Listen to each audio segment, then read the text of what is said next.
अर्ज किया है, जो पानी से नहाते हैं वो लिबास बदलते हैं, जो पानी से नहाते हैं वो लिबास बदलते हैं, जो पसीने से नहाते हैं वो इतिहास बदलते हैं। तो हेलो दोस्तों, मैं हूं प्रिंस और स्वागत करता हूं आपका 24/7 class 9th and 10th channel पे।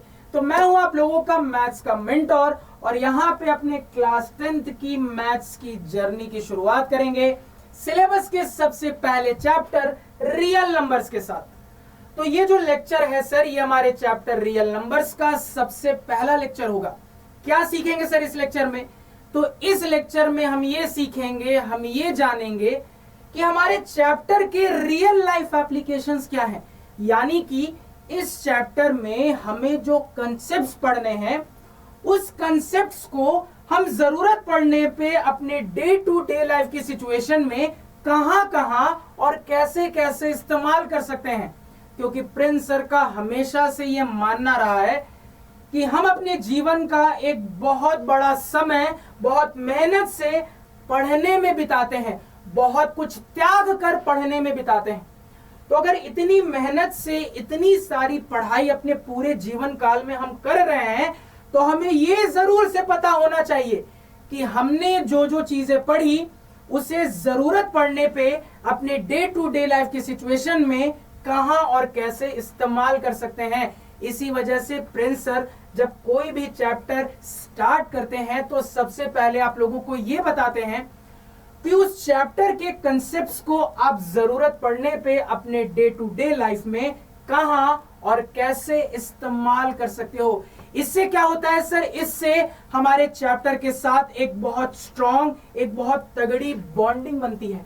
क्योंकि शुरुआत में ही अगर हमें यह पता चल जाए कि उस चैप्टर में जो भी कंसेप्ट्स हैं उसको जरूरत पड़ने पे अपने डे टू डे लाइफ में कहां और कैसे इस्तेमाल कर सकते हैं, तो पढ़ने का जो मजा है सर वो डबल हो जाता है। तो बिना टाइम वेस्ट किए हुए अपने चैप्टर रियल नंबर्स में पहले लेक्चर की शुरुआत करते हैं, हमारे applications of real number in real life, day to day life. तो ध्यान दीजिएगा, कहानी की शुरुआत हो चुकी है। तो बूझो तो जाने। अब आपके सामने एक सिचुएशन मैंने दी। क्या सिचुएशन है, थोड़ा ध्यान से समझना। सिचुएशन कुछ इस प्रकार है कि प्रिंस सर के पास कुल मिला के 11 पेन्स हैं, 11 कलम है और प्रिंस सर को इन 11 पेन्स को 5 बच्चों में डिस्ट्रीब्यूट करना है, सच दैट एक कंडीशन बोली जा रही है। कंडीशन ये है कि आपको इन 11 कलमों को 5 बच्चों के बीच में इस तरीके से डिस्ट्रीब्यूट करना है कि हर एक बच्चे को एग्जैक्टली 2 कलम मिले, ना कम ना ज्यादा। ऐसे डिस्ट्रीब्यूशन करना है भैया कि हर एक बच्चे को एग्जैक्टली 2 कलम मिले। तुमने बोला ठीक है, डिस्ट्रीब्यूशन करते हैं स्टार्ट। तो ध्यान देना, तो 5 बच्चे यहां पे कलम लेने के लिए लाइन से खड़े हैं और प्रिंस सर ने डिस्ट्रीब्यूट करना स्टार्ट किया सवाल के सिचुएशन के हिसाब से। तो पहले बच्चे को 2 कलम दे दिया, दूसरे वाले को भी 2 दे दिया, तीसरे वाले को भी 2 कलम दे दिया, चौथे वाले को भी 2 कलम दे दिया, 5वें वाले को भी 2 कलम दे दिया। तो सवाल के सिचुएशन के हिसाब से इन 11 कलमों में से कितने कलम डिस्ट्रीब्यूट हो गए? तो कह दोगे सर इन 11 में से 2 + 2 + 2 + 2 + 2 इतने कलम डिस्ट्रीब्यूट हो गए। यानी कि इन 11 में से सवाल के सिचुएशन के हिसाब से 10 कलम डिस्ट्रीब्यूट हो चुके हैं सर। या फिर इसी बात को मैं ऐसा कह सकता था कि हर एक बच्चे को 2 कलम मिलना है, कुल मिला के 5 बच्चे हैं, यानी कि 5 × 2 10 पेन्स, 10 कलम डिस्ट्रीब्यूट हो चुके हैं। अब 11 कलम थे सर, 11 में से 10 कलम डिस्ट्रीब्यूट हो गए, यानी कि 1 कलम बचा रह गया है सर। यानी कि कह दोगे 1 कलम बचा रह गया है सर।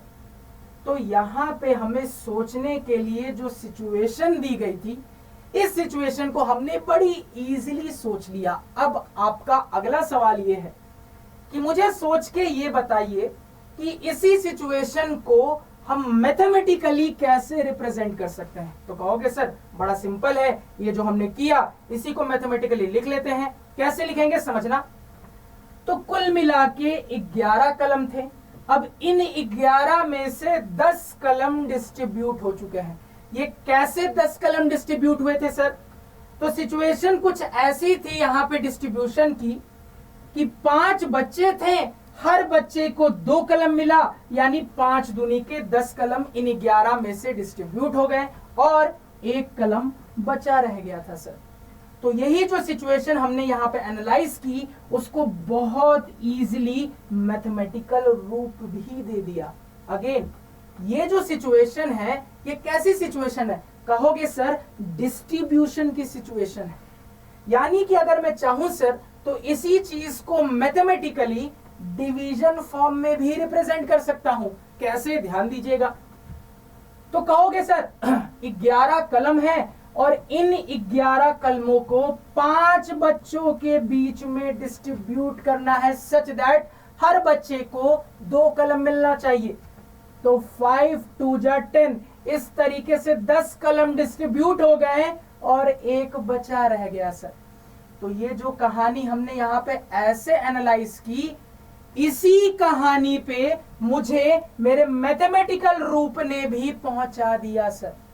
अब यहां पे आपने हंसते खेलते हुए अपने चैप्टर रियल नंबर्स का एक बहुत important topic Euclid division lemma सीख लिया सर। तो तुम कहोगे सच में सर यही यूक्लिड डिवीजन लेमा है? बिल्कुल, जब आपको आगे जाके बिल्कुल डिटेल में समझाऊंगा तो कहानी और अच्छे से क्लियर होगी।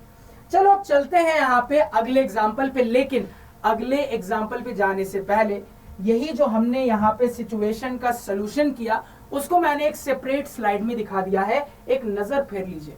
जैसा कि हमारा टास्क था सर, 11 कलम थे, इन 11 कलमों को 5 बच्चों के बीच में डिस्ट्रीब्यूट करना था सच दैट हर बच्चे को 2 कलम मिले। तो यहाँ पे हर बच्चे को 2 कलम मिला, इस तरीके से 10 कलम इन टोटल डिस्ट्रीब्यूट हो गए और 1 बचा रह गया सर। तो इसी चीज को हमने प्रॉपर तरीके से स्लाइड में भी यहाँ पे रिप्रेजेंट कर लिया। अब एक बार एक और एग्जाम्पल देखते हैं, एक और मजेदार सिचुएशन देखते हैं और सोचने की कोशिश करते हैं। ध्यान देना।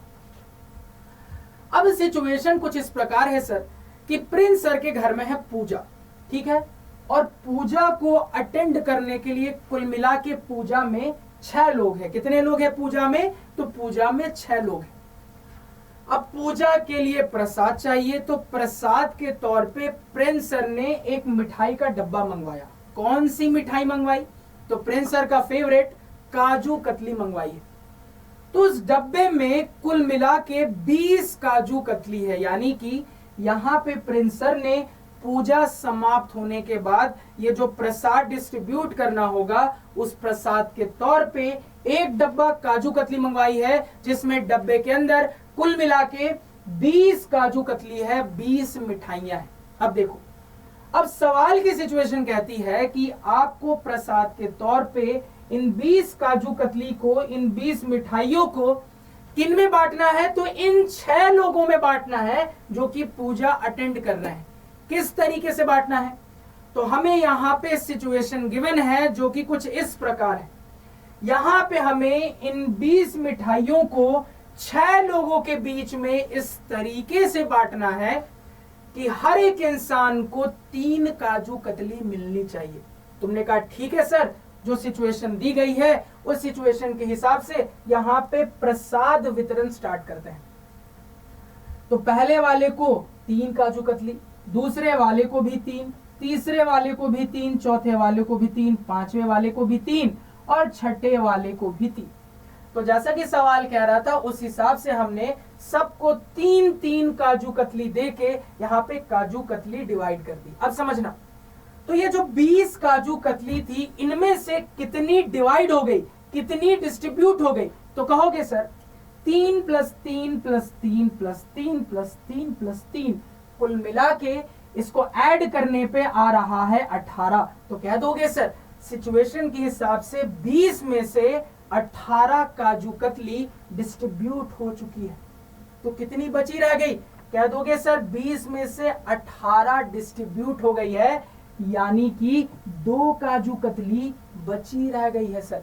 इसी चीज को मैं ऐसा भी बोल सकता था कि कुल मिला के 6 लोग हैं और हर एक इंसान को 3 काजू कतली मिली है, यानी कि कुल मिला के 6 इंटू 3 यानी कि 18 काजू कतली डिस्ट्रीब्यूट हो चुकी है, सच दैट 20 में से 18 डिस्ट्रीब्यूट हो गई तो 2 काजू कतली बच गई सर।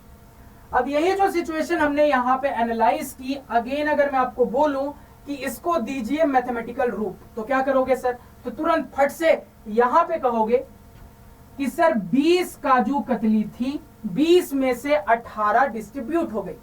तो ये 18 कैसे आया? तो सिंपल फंडा है, क्या दोगे सर? हर एक इंसान को 3 मिली है, कुल मिला के पूजा अटेंड करने वाले 6 लोग थे, यानी कि 6 तिया 18, 20 में से 18 डिस्ट्रीब्यूट हो गई सर, और 2 काजू कतली बची रह गई सर। तो ये जो सिचुएशन हमने एनालाइज की, इसी को हमने दे दिया यहां पे मैथमेटिकल रूप। अगेन चूंकि यहां पे भी डिस्ट्रीब्यूशन हो रहा है, तो इसको अगेन मैथमेटिकली मैं एक और तरीके से प्रॉपर डिवीजन से रिप्रेजेंट कर सकता हूं। डिवीजन से रिप्रेजेंट करके देखते हैं, क्या दोगे सर?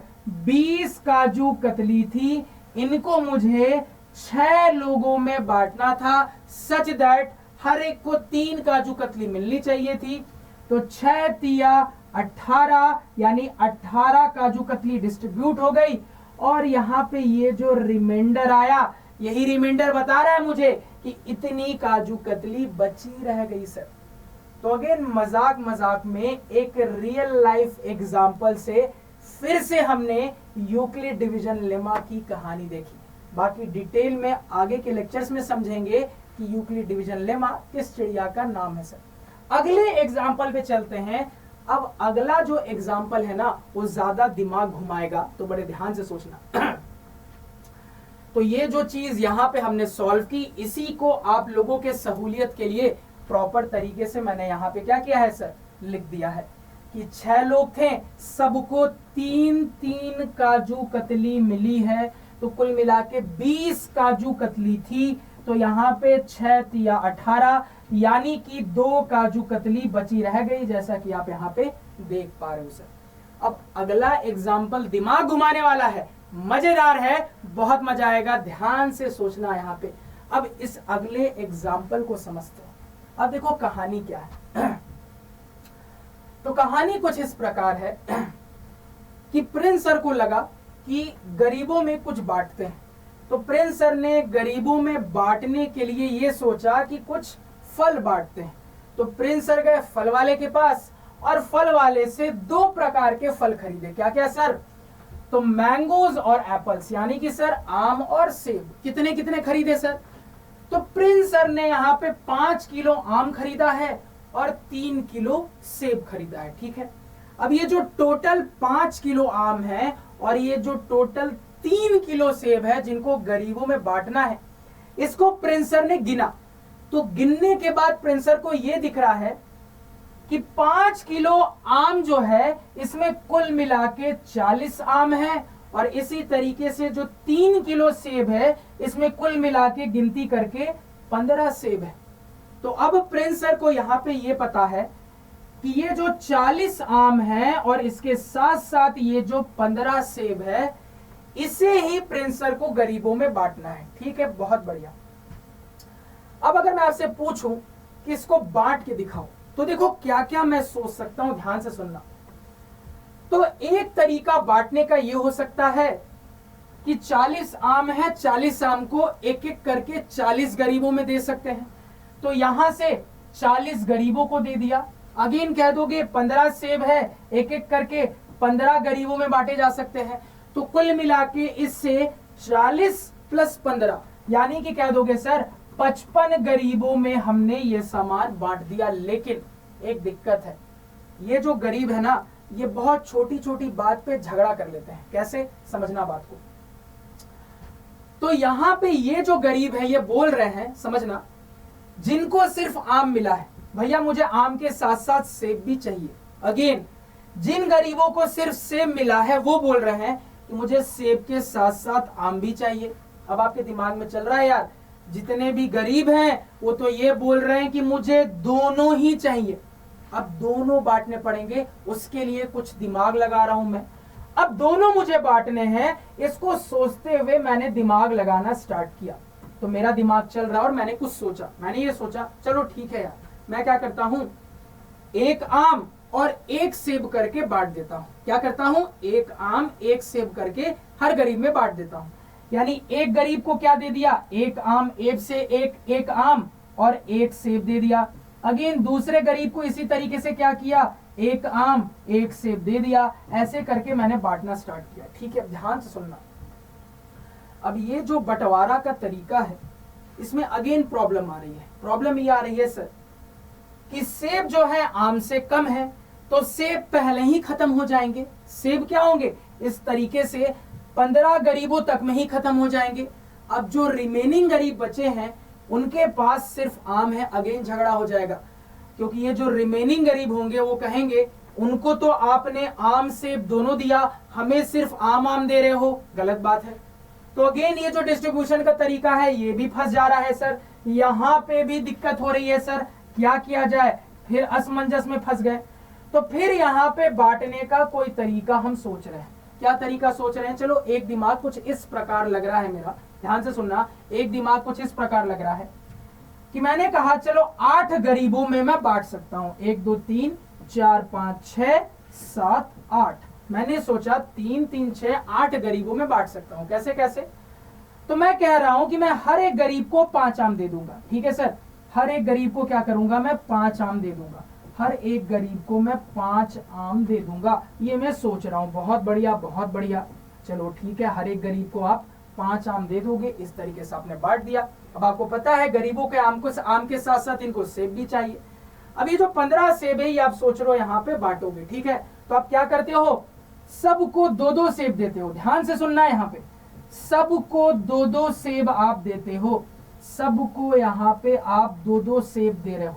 सबको आप यहाँ पे 2-2 सेब दे रहे हो। तो इस तरीके से आपने 1 2 3 4 5 6 7 8 गरीब सेलेक्ट किए थे। तो 8 में से 7 में करके आपके 14 सेब हो गए खत्म। टोटल 15 थे, यानी एक गरीब को सिर्फ एक ही सेब मिलेगा। फिर लड़ाई हो जाएगी। क्यों?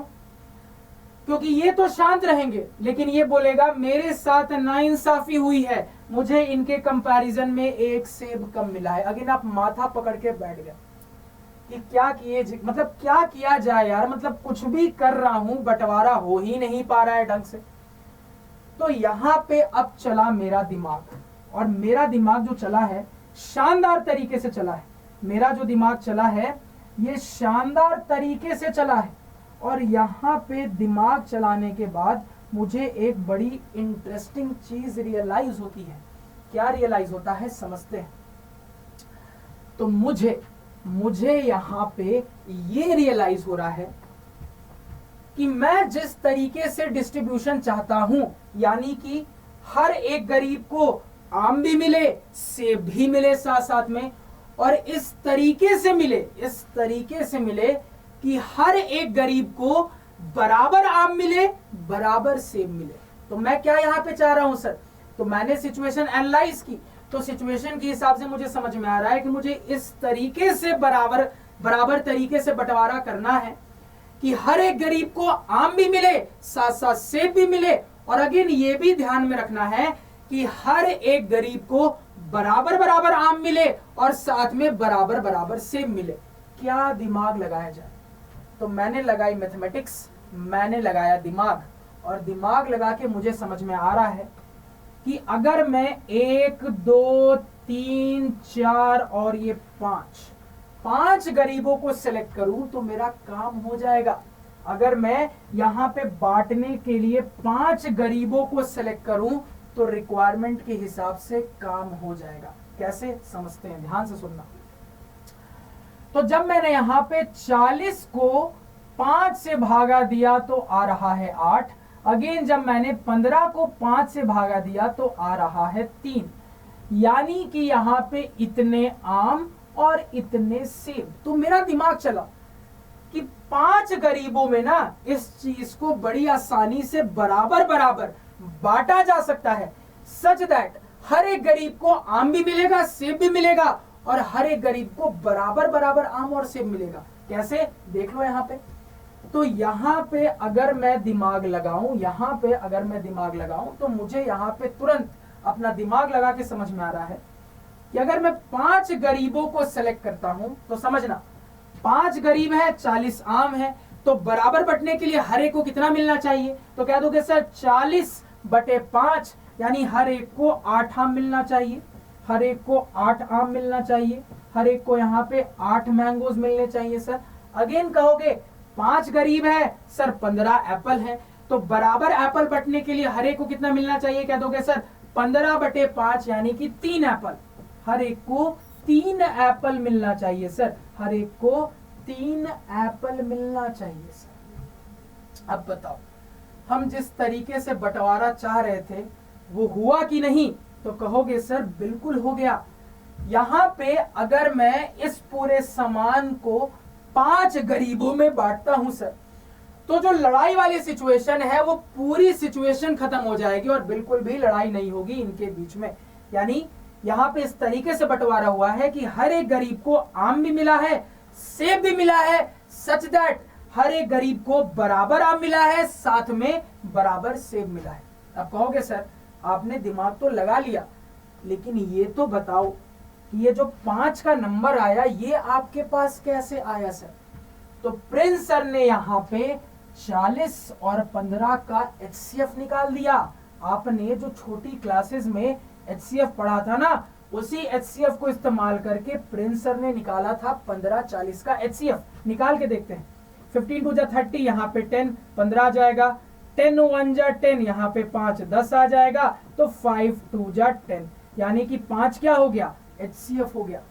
तो ये जो 5 गरीबों में बांटना चाहिए ये नंबर प्रिंस सर ने HCF लगा के निकाला। मुझे पता है आपके मन में बहुत सवाल चल रहे होंगे, सर कैसे आपने समझ लिया HCF निकालना है, कैसे डिसाइड करेंगे HCF ही निकालना है, LCM नहीं निकालना है?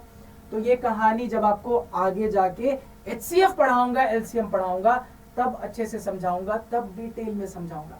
अभी मैंने आपको बताया कि एक बहुत प्रैक्टिकल सिचुएशन जो कि बड़ी आसानी से HCF LCM के कंसेप्ट से सॉल्व हो जा रही है, यानी इनडायरेक्टली आपने यहाँ पे यूक्लिड डिवीजन एल्गोरिथम की कहानी सीख ली, HCF LCM की कहानी सीख ली सर। तो यहाँ पे अब इस डेटा को फिल कर सकते हैं। तो हमने रिक्वायरमेंट के हिसाब से देख लिया 5 गरीबों में बंटवारा होगा तो काम हो जाएगा, सच दैट हर एक गरीब को 8 आम मिलेंगे और इसके साथ साथ हर एक गरीब को 3 सेब मिलना चाहिए सर। तो 8 आम और 3 सेब। तो यहाँ पे अब इसी के लिए चीजों को लिख सकते हैं। तो 1 2 3 4 5 गरीब हैं सर, सभी को क्या क्या मिलना चाहिए? तो 8 आम मिलना चाहिए, 3 सेब, 8 आम 3 सेब, 8 आम 3 सेब, 8 आम 3 सेब, 8 आम और 3 सेब। यहाँ पे प्रॉपर तरीके से रिक्वायरमेंट के हिसाब से हमने कर ली डिस्ट्रीब्यूशन। अब एक और मजेदार एग्जांपल देखते हैं, ध्यान दीजिएगा। अब इस अत्यंत मजेदार एग्जाम्पल को देखते हैं। अब इस एग्जाम्पल के अंतर्गत प्रिंस सर ऑर्गेनाइज कर रहे हैं धांसू सी पार्टी, ठीक है। अब पार्टी में नाच गाना होगा, मस्ती होगी और कुछ खाना पीना भी होगा, ठीक है। तो मस्ती का, नाच गाने का पूरा इंतजाम है, लेकिन अभी खाने पीने का इंतजाम करना बाकी है। अब प्रिंस सर ये सोच रहे हैं कि यार खाने पीने के हिसाब से डिसाइड करता हूं कि पार्टी में कितने लोगों को बुलाना चाहिए। अभी प्रिंस सर को क्लियर नहीं है कितने लोगों को बुलाना चाहिए। तो प्रिंस सर ये सोच रहे हैं कि मुझे पार्टी में कितने लोगों को बुलाना चाहिए, ये एक बार अपने खाने पीने का स्टॉक देख लेते हैं, फिर डिसाइड करेंगे। तो जब प्रिंस सर ने स्टॉक चेक किया तो देखा यार पार्टी में सर्व करने के लिए खाने पीने का कुछ है ही नहीं बढ़िया। तो प्रिंस सर शॉपिंग करने के लिए मॉल में गए, ठीक है। अब मॉल में प्रिंस सर ने अपने खाने पीने का बजट देखा पार्टी का।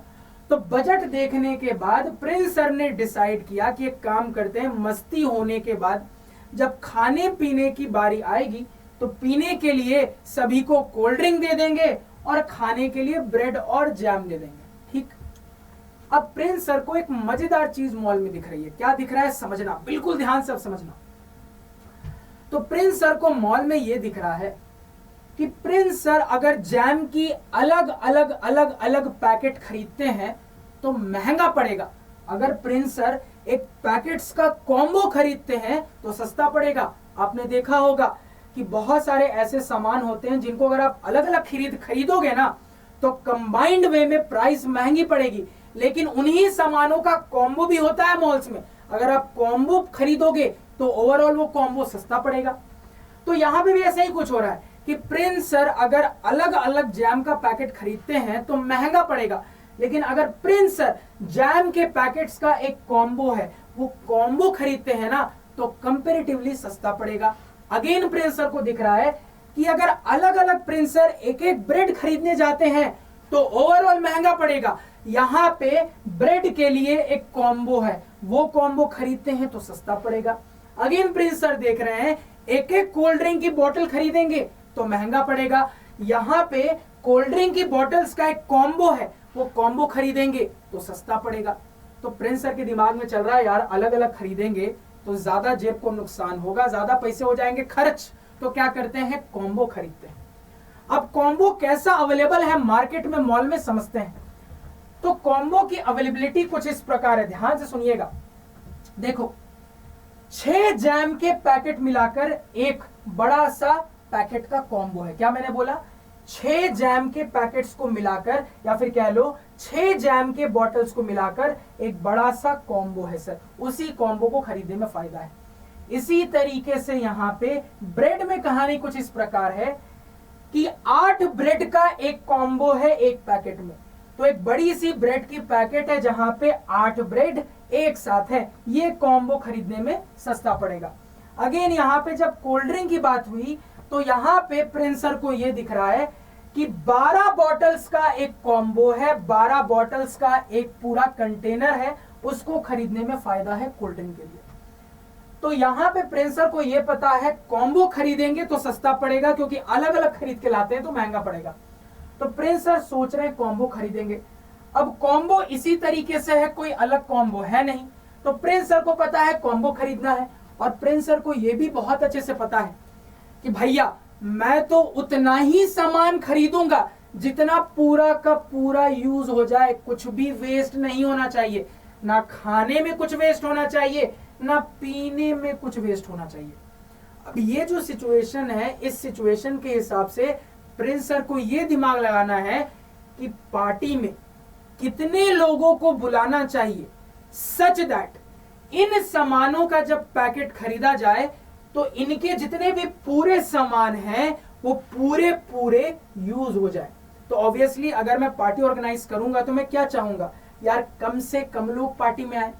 तो मिनिमम आखिर प्रिंस सर को कितने लोगों को पार्टी में बुलाना चाहिए सच दैट इस कॉम्बो को खरीदने पर कोई भी सामान वेस्ट नहीं होना चाहिए। तो प्रिंस सर अब दिमाग लगाना स्टार्ट करते हैं। ध्यान से सुनिएगा, प्रिंस सर दिमाग लगा रहे हैं। पहला दिमाग लगाया 12 लोगों को पार्टी में बुलाता हूं, चलो ठीक है। अब अगर आप 12 लोगों को पार्टी में बुलाओगे तो आप कहोगे ठीक है सर, आप अगर मान लो कोल्ड ड्रिंक वाला ये 1 कैरेट खरीदते हो तो उसमें 12 बॉटल रहेंगे, आप सबको एक एक दे देना, सबको बराबर बराबर बढ़ गई कोल्ड ड्रिंक, पीने का इंतजाम हो गया सर बराबरी से। लेकिन खाने में प्रॉब्लम आ गई, कैसे समझना बात को। देखो तो अगर मान लो आप ये 1 पैकेट खरीदते हो कॉम्बो का तो इसमें 6 जैम है। अब 12 में से 6 को तो तुम जैम दे दोगे, 6 को जैम ही नहीं मिला है। अगेन ब्रेड की बात करते हैं, अगर आप ब्रेड का 1 पैकेट ये पूरा कॉम्बो का खरीदते हो तो इसमें 8 ब्रेड है सर, 8 ब्रेड, तो 12 में से 8 को तो आप ब्रेड दे दोगे, 4 खाली हाथ इनको ब्रेड ही नहीं मिला। तो अगर ऐसी पार्टी करोगे तो मेहमानों के बीच में ही लड़ाई हो जाएगी कि ये कैसा ऑर्गेनाइजर है, कुछ को खाना दे रहा है कुछ को नहीं दे रहा है, कुछ को पीना दे रहा है कुछ को पीना नहीं दे रहा है। तो सर दिक्कत हो गई, ये वाला कॉम्बो तो काम नहीं किया। यानी प्रिंस सर ने पहले सोचा तीनों का कॉम्बो का 1-1 पैकेट खरीद लेते हैं, लेकिन इससे सिचुएशन के हिसाब से काम नहीं हुआ। अब प्रिंस सर ने सोचा चलो कोई बात नहीं, कुछ और दिमाग लगाते हैं, चलो कुछ और दिमाग लगाते हैं। तो प्रिंस सर ने अब ये दिमाग लगाया कि बॉटल के लिए तो 1 कैरेट काफी है, ठीक है। अभी भी प्रिंस सर सोच रहे हैं कि 12 लोगों को ही पार्टी में बुलाते हैं। तो प्रिंस सर कह रहे हैं कि बॉटल के लिए तो 1 कैरेट से काम हो जाएगा, क्योंकि 1 कैरेट में 12 बॉटल हैं, सबको 1-1 बॉटल दे देंगे, पीने का काम हो गया। अब प्रिंस सर सोच रहे हैं काम करता हूं, घट रहा है ना, इसकी 2 पैकेट ले लेता हूं, इसकी भी 2 पैकेट ले लेता हूं, ठीक है चलो सर। अब इसकी 2 पैकेट लेंगे तो क्या होगा समझना। तो 1 पैकेट में 6 जैम के पैकेट्स थे, तो 2 में कितने हो जाएंगे, 2 कॉम्बो में 6 दूनी के 12, 2 कॉम्बो में 6 दूनी के 12 जैम के पैकेट, ठीक है सर। तो 12 लोग 12 जैम के पैकेट, सबको एक एक पैकेट दे देंगे, जैम का काम हो गया, बहुत बढ़िया। Cold drink sorted, jam sorted. अब थोड़ा सा ब्रेड पे आते हैं। तो ब्रेड के भी सोचा कॉम्बो का 2 पैकेट खरीदते हैं। तो एक पैकेट में 8 ब्रेड है, तो 2 में कितने हो जाएंगे, 8 दूनी के 16 ब्रेड आ गए सर। अब देखो लोग है 12, सबको तुमने एक एक ब्रेड दे दिया, सबको तुमने एक एक ब्रेड दे दिया सर। उसके बाद भी 4 ब्रेड बचे रह गए, और प्रिंस सर ने पहले ही डिसाइड किया था इस तरीके से शॉपिंग करनी है कि कुछ भी बचा नहीं रहना चाहिए सर। तो ये वाली कहानी तो फंस गई। तो इस तरीके से जब प्रिंस सर सोच रहे हैं तो उनको समझ में आ रहा है कि कहानी किसी ना किसी तरीके से फंस जा रही है। अब अचानक से प्रिंस सर को एक स्पेशल नंबर याद आता है। अचानक से प्रिंस सर को एक स्पेशल नंबर याद आता है 24। प्रिंस सर को एक स्पेशल नंबर क्या याद आता है यहाँ पे, 24। ध्यान दीजिएगा। अब ये नंबर इतना स्पेशल क्यों है, तो ये जो नंबर 24 है ये इतना स्पेशल इसलिए है क्योंकि जो सवाल की रिक्वायरमेंट थी उस हिसाब से प्रिंस सर को ये समझ में आ चुका है, ये क्लियर हो चुका है 24 मेहमानों को कम से कम बुलाऊंगा ना तो काम हो जाएगा। यानी अगर मैं अपनी पार्टी में मिनिमम 24 मेहमानों को इनवाइट करूं तो मेरा काम हो जाएगा। ठीक, कैसे काम होगा समझते हैं, ध्यान से सुनना। तो अगर पार्टी में 24 मेहमान आ रहे हैं तो समझना बात को बिल्कुल ध्यान से। तो एक कैरेट में 12 बॉटल हैं, तो 24 मेहमानों के लिए आपको 24 बॉटल लगेगी, यानी इसके 2 कैरेट खरीदने पड़ेंगे। ठीक है सर, काम हो गया, कुछ भी वेस्ट नहीं हुआ। अगेन यहां पे देखो, अब एक बार आ जाते हैं जैम पे। एक पैकेट में, ध्यान से सुनना, एक पैकेट में 6 जैम के पैकेट है, एक बड़े से कॉम्बो में 6 जैम के पैकेट है। अब आपको 24 जैम के पैकेट चाहिए, तो 24 जैम के पैकेट के हिसाब से क्या दोगे सर, 24/6, यानी कि इस तरीके के 4 कॉम्बो खरीद लेंगे तो काम हो जाएगा। क्योंकि एक में 6 है, 4 कॉम्बो खरीद लेंगे, 6 चौके 24, 24 मेहमान भी हैं। अगेन सर पूरा यूज हो गया, कुछ भी बर्बाद नहीं हुआ। अगेन ये वाली सिचुएशन ब्रेड वाली लेते हैं। अब ब्रेड वाली सिचुएशन में सर एक पैकेट में 8 ब्रेड है, तो 24 के हिसाब से कितने पैकेट खरीदने चाहिए, क्या दोगे सर, 24 डिवाइडेड बाई 8, यानी कि इस तरीके के 3 पैकेट में काम हो जाएगा सर। क्योंकि अगर मैं इस तरीके के 3 ब्रेड के पैकेट खरीद लेता हूं तो 8 तिया 24 ब्रेड्स हो जाएंगे, और 24 मेहमान भी हैं। यानी कि सर ये जो नंबर पे मैं पहुंचा ना, ये एक ऐसा नंबर है जो मिनिमम है, कम से कम है। यानी मैंने कम से कम इतने मेहमान बुलाए, मिनिमम इतने मेहमान मैंने बुलाए, और मैंने इसके हिसाब से अपने मॉल से जो शॉपिंग की ना, ये शॉपिंग भी ऐसी हुई कि कुछ भी वेस्ट नहीं हुआ, सब कुछ पूरा पूरा यूज हो गया। अब आपके मन में आएगा कि सर ये जो नंबर 24 है ये आपने कैसे दिमाग लगा लिया। तो सर ने क्या किया, सर ने 6, 8 और 12 का लिया एलसीएम। सर ने 6, 8 और 12 का लिया एलसीएम। लेके देखते हैं, 6, 8, 12। तो जब एलसीएम लेंगे यहाँ पे, तो यहाँ पे 2 3 जा 6, 2 4 जाए 2 6 जा 12। इसके बाद यहाँ पे मान लो 3 से करते हैं, 3 1 जा 3, इसके बाद 3 2 जा 6, 2 से करते हैं मान लो तो 2 2 जा 4, 2 1 जा 2, और अगेन यहाँ पे 2 से कर लेंगे सर।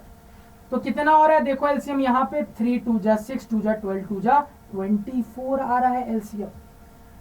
तो प्रिंस सर को सिचुएशन के हिसाब से समझ में आया कि इन नंबर्स का एलसीएम ले लेंगे ना तो काम हो जाएगा। यानी सर की रिक्वायरमेंट ये थी कि पार्टी में मिनिमम कम से कम मेहमानों को बुलाना है, और मॉल में जिस तरीके से मुझे ये कॉम्बो में सामान मिल रहा है, इस कॉम्बो में इस तरीके से सामान खरीदना है कि कुछ भी वेस्ट नहीं होना चाहिए। अब एलसीएम ही क्यों लिया, एचसीएफ क्यों नहीं लिया सर, या फिर एलसीएम लेने से कैसे काम हुआ, जब आगे जाके डिटेल में पढ़ेंगे तो और क्लियर होगा। अगेन प्रिंस सर ने यहाँ पे आपको एचसीएफ एलसीएम की कहानी, यूक्लिड डिवीजन एल्गोरिथम की कहानी एक मजेदार एग्जाम्पल से सिखा दी। जब आगे जाएंगे तो इनके बारे में और डिटेल में समझेंगे। नेक्स्ट एग्जाम्पल पे चलेंगे सर, एक बार उससे पहले यही चीज देख लेते हैं। तो अब इसको हम फिल कर सकते हैं, अब इस डेटा को हम फिल कर सकते हैं, और यहाँ पे कह देंगे कि कुल 24 मेहमानों को बुलाना है।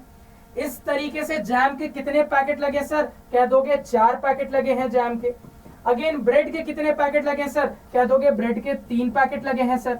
अगेन यहाँ पे कह दोगे कोल्ड ड्रिंक के कितने क्रेट लगे हैं सर, तो 12-12 बॉटल वाले दो क्रेट लगे हैं यहाँ पे कोल्ड ड्रिंक के सर आपके। तो इस डेटा को भी बड़ी आसानी से फुलफिल किया जा सकता है। अब चलते हैं नेक्स्ट एग्जांपल पे, अगेन ध्यान दीजिएगा। तो इस फाइनल रियल लाइफ एग्जांपल के साथ लेक्चर 1 की कहानी को कर देंगे एंड। अगेन एक बहुत मजेदार सिचुएशन, मजेदार एग्जांपल, ध्यान से सुनिएगा। तो मान लो प्रिंस सर के घर में बाथरूम का कंस्ट्रक्शन चल रहा है, ठीक है। अब प्रिंस सर का जो बाथरूम है उसमें ये रहा बाथरूम का फ्लोर, ठीक है। तो प्रिंस सर के बाथरूम की जो जमीन है, जो बाथरूम का फ्लोर है, वो एक रेक्टेंगल शेप का है और उसके डायमेंशंस कुछ इस प्रकार है। यानी कि सर जो बाथरूम का फ्लोर है ना वो 10 फीट बाई 8 फीट का है। ऐसे करके आप देखना, आपके यहाँ घर वाले बोलते होंगे जब वो डायमेंशंस की बात करते होंगे। तो प्रिंस सर का जो बाथरूम का फ्लोर है वो 10 फीट बाई 8 फीट का है। कुल मिला के इसके कहने का मतलब ये है कि ये जो रेक्टेंगुलर रूपी बाथरूम का फ्लोर है उसका लेंथ है 10 फीट और ब्रेथ है 8 फीट, ठीक। अब प्रिंस सर को ये जो बाथरूम का फ्लोर है ना इसमें टाइल्स लगवानी है, ठीक है। प्रिंस सर को टाइल्स लगवानी है। अब प्रिंस सर है मैथमेटिक्स के टीचर। प्रिंस सर कह रहे हैं कि यार टाइल्स तो मैं लगवाऊंगा, लेकिन मैं चाहता हूं ना कि जितनी भी टाइल्स लगे ना वो बिल्कुल बराबर साइज की। प्रिंस सर चाह रहे हैं कि रेक्टेंगल के अंदर टाइल्स लगवानी है और ये जो टाइल्स लगवाए ना वो बिल्कुल बराबर साइज के हों, ज्यादा अच्छा दिखेगा, ज्यादा बेहतरीन दिखेगा। अब बराबर साइज के टाइल्स कैसे लगवाया जाए, तो प्रिंस सर का दिमाग चल रहा है कि यार स्क्वायर क्या होता है, बिल्कुल डायमेंशन में बराबर होता है, क्योंकि स्क्वायर में आपको पता है सर लेंथ ब्रेथ बराबर होती है। तो प्रिंस सर ने दिमाग लगाया रिक्वायरमेंट के हिसाब से कि ये जो बाथरूम का फ्लोर है अगर उसमें बराबर साइज के स्क्वायर टाइल्स लगवाए जाए ना तो काम हो जाएगा। अब प्रिंस सर के दिमाग में चल रहा है कि यार अगर मैं ये काम सीधे किसी बढ़ई, किसी मिस्त्री को या फिर कह लो किसी मेसन को देता हूं तो वो पैसा मार सकता है। हो सकता है वो मुझसे ज्यादा टाइल्स का पैसा ले ले, कम टाइल्स लगाए, हो सकता है जरूरत के हिसाब से काम ना हो। तो प्रिंस सर सोच रहे हैं क्या दिमाग लगाऊं कि मैं बिल्कुल एक्यूरेट तरीके से यहां पे पता कर लूं कि मैं जो यहां पे बराबर साइज के स्क्वायर टाइल्स फिट करना चाह रहा हूं वो बराबर साइज के स्क्वायर टाइल्स की क्या डायमेंशन होनी चाहिए।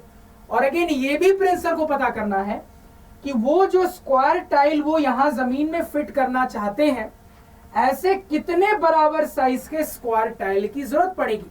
तो यहां पे 2 सवाल हैं सर। पहला सवाल तो ये है कि ये जो यहां पे बराबर साइज के स्क्वायर टाइल जमीन के फ्लोर में, बाथरूम के फ्लोर में लगने हैं, उन बराबर साइज के स्क्वायर टाइल की डायमेंशन क्या होनी चाहिए। और अगेन ये भी सवाल है कि उस पर्टिकुलर डायमेंशन के कितने स्क्वायर टाइल्स यहां पे लगाने की जरूरत पड़ेगी, सच दैट कंडीशन ये है सर कि जब आप स्क्वायर टाइल यहां पे फिट करो बराबर साइज के तो बिल्कुल एक्यूरेट तरीके से पूरी जगह कवर होनी चाहिए।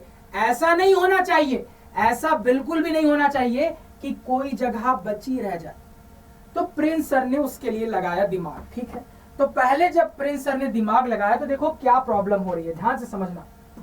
तो जब पहले प्रिंस सर ने दिमाग लगाया, मान लो प्रिंस सर कहते हैं कि यार मैं क्या करता हूं 3 फीट बाय 3 फीट, यानी कि सर 3 फीट डायमेंशन की स्क्वायर टाइल सेलेक्ट करता हूं। तो 3 फीट डायमेंशन की अगर मैं बहुत सारी स्क्वायर टाइल लगाऊंगा तो समझना ध्यान से। तो मान लो ये एक लगी आपकी 3 फीट की कुछ इस तरीके से, अगेन एक और लगी 3 फीट की, तो 3 + 3 6 हो गया सर, +3 9 हो गया। तो कहोगे सर इस तरीके से 3 टाइल में इतनी जगह कंज्यूम हो गई और 10 फीट जगह बाकी रह गई है सर, 10 फीट जगह बाकी रह गई है। 3 ही टाइल में क्या हो गया, अगर मैं थोड़ा सा और अच्छे से फिगर यहां पे बना लूं, अगर मैं थोड़ा सा और अच्छे से फिगर बना लूं तो सिचुएशन कुछ इस प्रकार हो जा रही है, सिचुएशन कुछ इस प्रकार यहां पे हो जा रही है, कुछ इस प्रकार हो जा रही है सर कि अगर मैं 3 फीट साइज सेलेक्ट करता हूं ना सर तो 3 फीट बराबर साइज की 9 फीट यहीं पे हो गई, ये 1 फीट की जगह बाकी रह गई। अब ये 3 फीट वाला यहां तो फिट बैठेगा नहीं और हमारी शुरुआत से रिक्वायरमेंट थी पूरे टाइल बराबर साइज के और कोई भी जगह बचनी नहीं चाहिए। काम नहीं हो पाया सर, काम बिल्कुल भी नहीं हो पाया सर। चलो ठीक है, प्रिंस सर ने कुछ और दिमाग लगाया। प्रिंस सर ने कहा चलो ठीक है यार, इससे काम नहीं हो रहा है, मैं काम करता हूं 4 फीट की स्क्वायर टाइल लेता हूं। अब देखो, अगर आप 4 फीट की स्क्वायर टाइल लोगे, 4 फीट की स्क्वायर टाइल लोगे तो ये वाला रीजन तो पूरा पूरा कंज्यूम हो गया। 4 + 4 8, कोई दिक्कत नहीं है। लेकिन अब देखो यहाँ पे क्या हो रहा है, अब कहानी कुछ ऐसी हो जा रही है। यानी कहानी में ये हो जा रहा है सर कि ये 4 फीट, ये 4 फीट, 8 फीट, 2 फीट फिर बचा रह गया सर। यानी यहाँ अभी भी खाली जगह बची रहेगी, फिर से काम नहीं हुआ, क्योंकि अब फिर से 4 फीट वाला यहाँ पे फिट नहीं किया जा सकता है। और रिक्वायरमेंट ये है कि जितने भी टाइल फिट होंगे वो बिल्कुल बराबर साइज के होने चाहिए। तो प्रिंस सर बिल्कुल परेशान हो चुके हैं, क्या करना चाहिए। तो अब तुरंत प्रिंस सर का दिमाग चलता है और प्रिंस सर को एक मजेदार नंबर निकल के आता है। क्या मजेदार नंबर प्रिंस सर को निकल के आ रहा है, तो ध्यान से सुनिएगा। वो मजेदार नंबर जो कि प्रिंस सर को निकल के आ रहा है वो है 2 फीट का। क्या है सर? 2 फीट का। समझना बात को। अब ये जो 2 फीट का मजेदार नंबर आया है, इससे पूरी कहानी सेट हो जाएगी, इससे पूरी की पूरी कहानी सेट हो जाएगी। यानी कि अगर जो सवाल की रिक्वायरमेंट है उसके हिसाब से बात की जाए तो अगर मैं अपना यहाँ पे इक्वल साइज का square tile 2 feet by 2 feet का सेलेक्ट करता हूं ना, तो बकायदा काम हो जाएगा। पूरे तरीके से बराबर साइज के स्क्वायर टाइल से पूरी कहानी सेट हो जाएगी। इस चीज को हम चेक कर सकते हैं। कैसे चेक करेंगे, ध्यान से सुनना। तो अगर मैं यहाँ पे अपने 10 फीट बाई 8 फीट, अपने 10 फीट बाई 8 फीट बाथरूम के फ्लोर में यहाँ पे बराबर साइज के 2 फीट के 2-2 फीट के स्क्वायर टाइल सेलेक्ट करता हूं, तो प्रॉपर तरीके से देखो मेरा कैसे काम हो जाएगा। तो सर किस साइज का स्क्वायर टाइल चाहिए ये मैंने यहां पे पता कर लिया। अब ऐसे कितने स्क्वायर टाइल चाहिए ये कैसे पता करेंगे, तो कह दोगे सर बड़ा आसान सवाल है, एरिया निकाल लेता हूं, पता चल जाएगा। सर रेक्टेंगल का area length into breadth 10 into 8 80 feet square हो गया सर। अब ये जो एक स्क्वायर टाइल है इसका एरिया क्या हो जाएगा, स्क्वायर का एरिया तो 2 फीट का यानी कि 4 फीट स्क्वायर हो जाएगा सर। तो मैं क्या करता हूं, इस एरिया को उससे डिवाइड करता हूं तो कितना आ रहा है 20। यानी कि सर अगर मैं इस तरीके से ना इस साइज के 20 टाइल फिट कर दूंगा ना, प्रॉपर तरीके से काम हो जाएगा। यानी कि ये 20 के जो 20 टाइल्स होंगे बिल्कुल बराबर साइज के स्क्वायर टाइल हैं और ये इस तरीके से सेट होंगे ना सर कि कहीं कोई भी जगह खाली नहीं बचेगी और प्रॉपर तरीके से इन इक्वल साइज के स्क्वायर टाइल की फिटिंग हो जाएगी। अब आपके मन में तुरंत सवाल आएगा, सर ये जो मैजिकल नंबर आपने यहाँ पे सेलेक्ट किया कि 2 फीट के ही स्क्वायर टाइल होने चाहिए, कैसे आपको पता चला? तो प्रिंस सर को ये पता चला HCF निकाल के, इसका और इसका HCF निकाल के। तो यहाँ पे अगर 10 और 8 का HCF निकाला जाए तो 8 1 जा 8, 2 हो गया, 8 नीचे आ गया, 2 4 जा 8, तो HCF कितना आ गया 2। इसी वजह से ये जो स्क्वायर टाइल्स हमें सेलेक्ट करने थे ये 2 फीट का हमने सेलेक्ट किया। अब HCF ही क्यों निकाला, कैसे सोचा HCF निकालना है, जब आगे डिटेल में पढ़ेंगे, जब डिटेल में इनकी कहानी सिखाऊंगा तब क्लियर होगा। तो यहाँ पे इसी को अच्छे तरीके से मैंने डायग्राम में शो कर दिया है कि इस तरीके से अगर आप 2-2 फीट वाले स्क्वायर टाइल्स सेलेक्ट करोगे ना तो 20 टाइल्स में ये पूरा जो आपके बाथरूम का फ्लोर है ना ये अच्छे तरीके से एकदम सेट हो जाएगा, चकाचक बिल्कुल सिमेट्रिकल बढ़िया बाथरूम का फ्लोर यहाँ पे दिखेगा। तो प्रिंस सर ने कैलकुलेशन कर ली, अब उसी हिसाब से वो पैसे देंगे, क्योंकि अब प्रिंस सर के साथ वो जो भी मिस्त्री है जो काम में लगा है वो धोखेबाजी यहाँ पे नहीं कर सकता है। तो ये बिल्कुल प्रैक्टिकल एग्जांपल्स थे। आपने देखा यहाँ पे जितने भी एग्जांपल हमने लिए ना सर, ये बिल्कुल प्रैक्टिकल एग्जांपल है, ये हमारे साथ डे टू डे लाइफ में होते हैं। तो यहाँ पे मैंने आपको बहुत अच्छे से रियल नंबर चैप्टर के practical day to day life applications दिखाए और इन्हीं एप्लीकेशंस में हमने HCF LCM की कहानी देख ली, यूक्लिड डिवीजन लेमा देख लिया, एल्गोरिथम देख लिया, सब कुछ समझ लिया। तो एक तरीके से ना आपने पूरे चैप्टर की समरी इसी पहले लेक्चर में देख ली। अब जब आगे हर एक टॉपिक को मैथमेटिकली डिटेल में पढ़ाऊंगा ना तो पढ़ने में बिल्कुल बहुत तगड़ा मजा आने वाला है सर। तो पहले लेक्चर की कहानी यहाँ पे एंड करते हैं। तो अगले लेक्चर में जो भी कहानी रहेगी वो आपको बता दिया जाएगा।